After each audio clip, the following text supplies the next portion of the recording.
Welcome back. People ask me about the Remington 870. They ask me about the Winchester 1300, which I have on the table. The Winchester comes by any of a number of names. I guess for a while they called them Shadows and Super X's and just different names. I know there was a Super X Model 1, which was a semi-automatic shotgun. Anyway, getting to the point, which is a better shotgun, the Winchester or the Remington? Well, I'll let you decide. I'll just review the guns quickly, and here's a typical Remington 870. This is from the 60s or 70s. This is when they were at their best. A pump-action shotgun, by definition, to me anyway, is kind of a utilitarian firearm. It's a gun that you expect to work all the time. A lot of people took them out for waterfowl. My brother had one in 12 gauge with no vent rib. He seemed to hit everything, and I think it was a modified choke. Anyway, this is a full choke 12 gauge, 2 3/4 inch, which I don't view as any limitation. Steel receiver, everything works and always works, and the performance and durability of the 870 is legendary. I actually think every household, or certainly every gun collection, should have a Remington 870. I hope Remington doesn't have any idea to discontinue them or disfigure them. And I'm not trying to infer that the latest version of them with the removable magazine is disfiguring. I don't know whether we need that, but maybe we do, and that's a good thing. I like the tubular fed regular Remington model 870, and here it is. And by the way, I've talked about these before, and I was talking about how they lock. So I mean, that bolt, which you can see and I can't see from my angle, but it moves forward, and then people were wondering, and they were asking me, well, how does it lock forward? So I thought it locked into the receiver, and then a number of you corrected me, and the viewers are usually right. It's hard to see it, but as this bolt closes, there's a lug which lifts out of the top of the bolt into the receiver, and it locks against the ledge there, which is a remarkably simple system.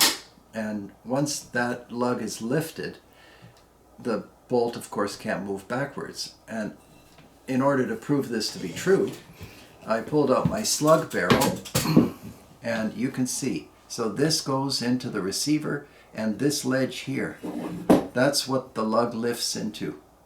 So all of you that wrote me saying it does lock into the barrel, that is true. It locks into the barrel, and the barrel, of course, sits in this fantastic all-steel receiver, which is probably why these Remington 870s essentially work forever. And I think they came up quite a lot in our 2 end of the world videos. And by the way, people keep writing me to make end of the world 3 videos, because I by now have I don't know how many comments, all of them good, about what an end of the world scenario might look like. I'm actually surprised how much thought people have put into this.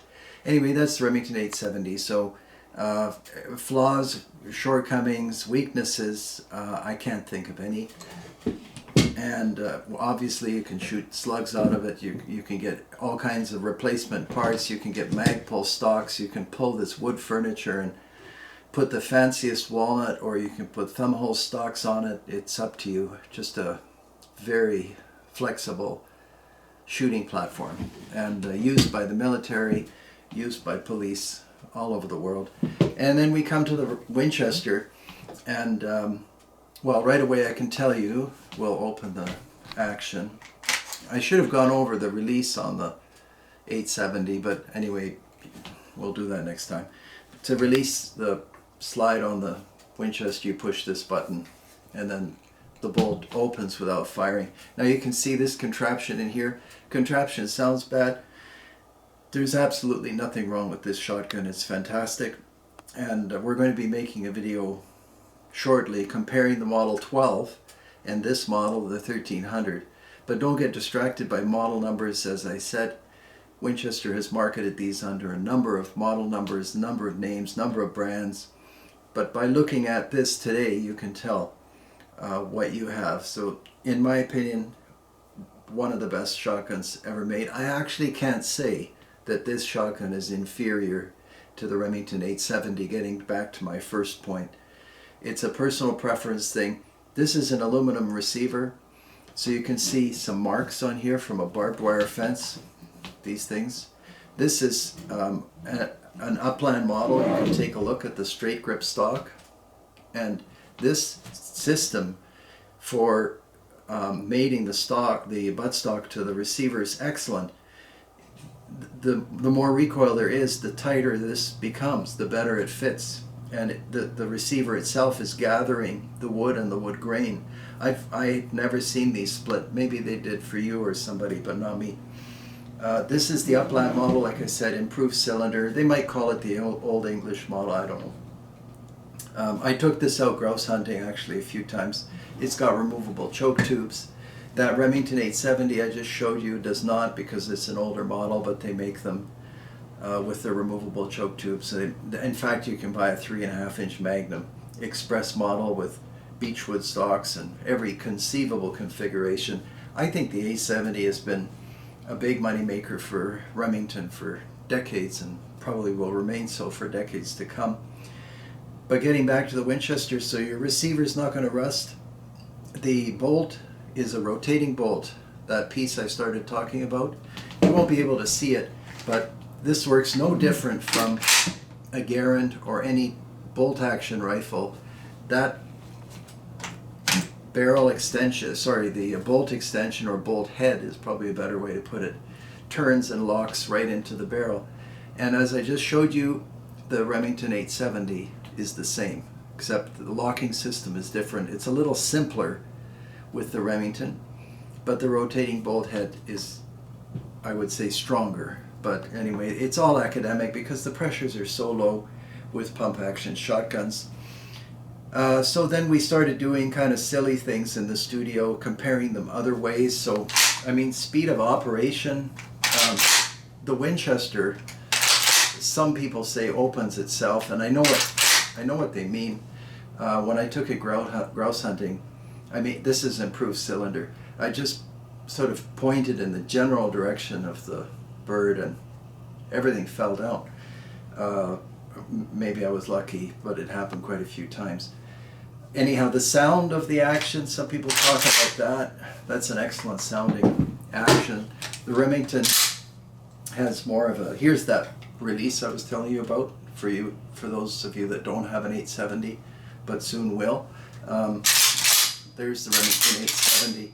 And I mean, that's a legendary sound in movies and all kinds of other environments. We could, and a lot of you are going to write me, what about the Mossberg 500 and what about the Ithaca 37? And those are valid points, and I just didn't have a chance to have everything on the table. And it's hard to compare so many things at once. Overall, like I said, there isn't a final conclusion because these are both 10 out of 10. This shotgun, this Winchester, is so slick and so quick.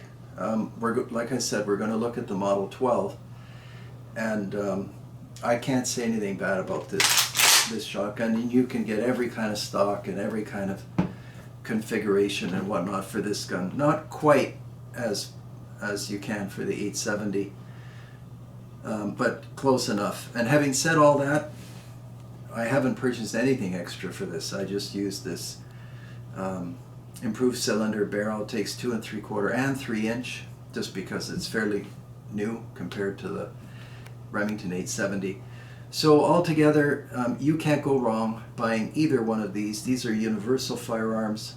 I just made a video about a must-have shotgun or firearm, and I picked a 410.